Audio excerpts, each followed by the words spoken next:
सब छोड़ चुके थे धर्म कर्म गौरव गुमान ऋषि मुनियों का। कब्रों पर मजारों पर जाकर के चद्दरें चढ़ानी शुरू कर दी थी इस यज्ञ को छोड़ करके हम लोगों ने। और आज भी मजारों पर जाकर के चद्दर कौन चढ़ा रही है? हिंदू जाति चढ़ा रही है, हिंदू जाति। अजमेर में चले जाओ, कहीं पर भी चले जाओ, कब्रों पर जाकर के चद्दरें चढ़ाती है। बड़ा दुख होता है। जिनकी मजार बनी हुई है वे तो उन पर चद्दर चढ़ाती नहीं है। और हमारी माताएं बहनें पूत की प्राप्ति हो, किसी तरह से संकट टले, किसी तरह से भूत हटे, किसी तरह से ये डाकनी साकनी से पैंडा छूटे, ये कब्रों पर जाकर के चद्दरें चढ़ा रही है। किसी ने पंक्तियां लिखी थी, मेरा तो मन करता है कि इन कब्रों पर जाकर के ये 2 पंक्तियां लिख दूं। दादू दुनिया बाबरी कब्रे पूजे पूत, जिनको कीड़े खा गए उनसे मांगे पूत। जिनको कीड़े खा गए, जो नास्तिक थे, जिनके विषय में मैं बोलना ज्यादा अच्छा नहीं मानता, उन लोगों के को पूजने चली है, उनसे पूत मांगने चली है, उससे अपनी कामना पूरी करने चली है। यहाँ की माताएं तो बहुत विदुषी हैं, यहाँ के लिए नहीं कह रहा मैं। बहुत सारे स्थानों पर जो है कब्रें बनी हुई है, कहीं बीचों बीच सड़क पे बनी हुई है, कहीं रेलवे स्टेशन के बीचों बीच बनी है। खतौली है मुजफ्फरनगर के पास में।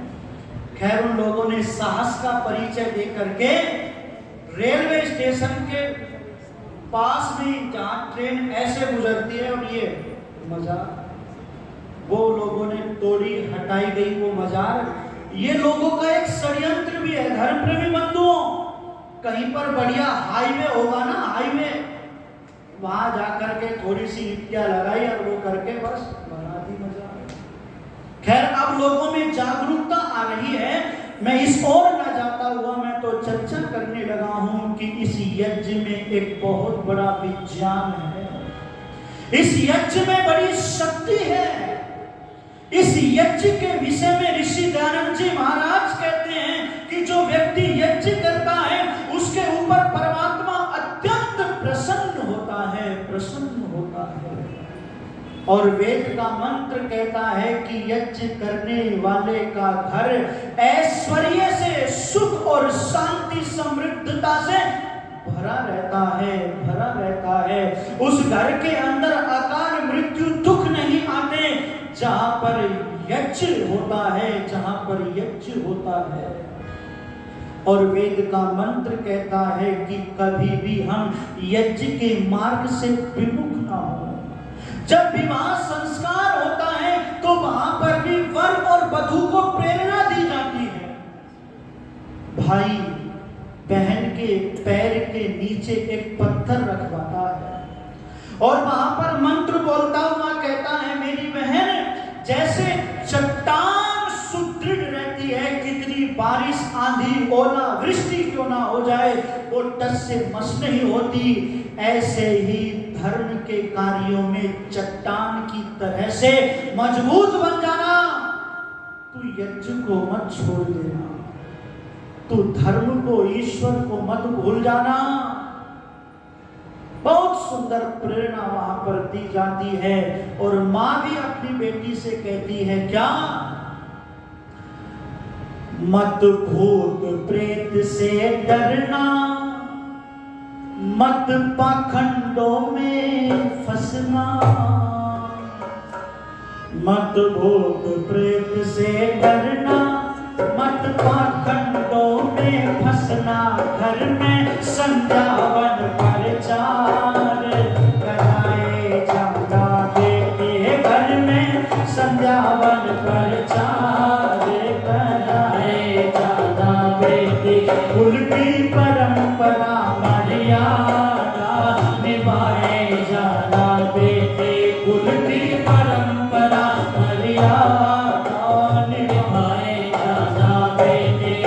तुम सुबह सवेरे जगना, सब काम समय पर करना। तुम सुबह सवेरे जगना, सब काम समय पर करना। उत्तम भोजन कर तैयार, खिलाए जाना बेटे। उत्तम भोजन कर तैयार, खिलाए जाना बेटे। तुम सास ससुर का कहना, नित मानिए मेरी बहना। तुम सास ससुर का कहना, नित मानिए मेरी बहना। घर में हो तेरा समान, हर साए जाना बेटे। घर में हो तेरा सम्मान, हर साए जाना बेटी। कुल की परंपरा मर्यादा, निभाए जाना बेटे। कुल की परंपरा मर्यादा, निभाए जाना बेटे। हे निभाए जाना बेटे, हे निभाए जाना बेटे। वहां से प्रेरणा दी जाती है कि भूत प्रेत से मत डरना, पाखंड में मत फंसना। अपने घर में संध्या और हवन करना, रचाना।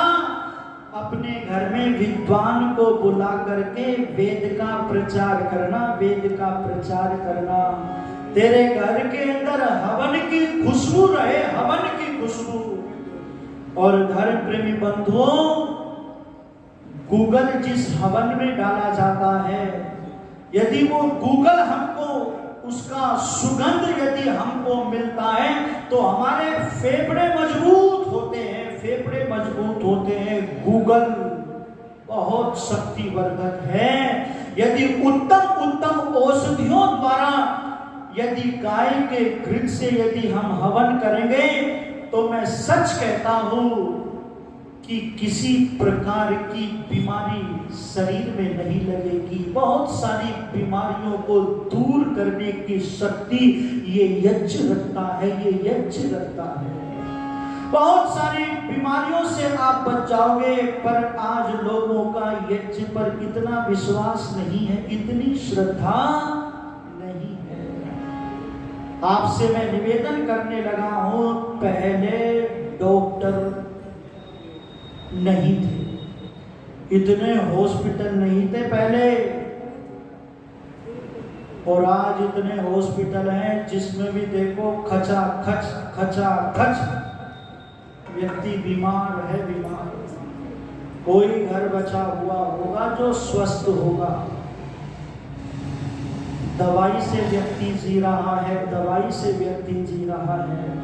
मैं निवेदन करने लगा हूं कि यज्ञ से बहुत सारी बीमारियां दूर हो जाती हैं, यज्ञ से वर्षा हो जाती है, यज्ञ से ही पुत्र की प्राप्ति भी हो जाती है। पुत्रेष्टि यज्ञ किया था महाराज दशरथ ने सिंह ऋषि के सानिध्य में, और 4 पुत्रों की प्राप्ति जो है पुत्रेष्टि यज्ञ से हुई। वो विज्ञान, वो यज्ञ की बात अद्भुत है।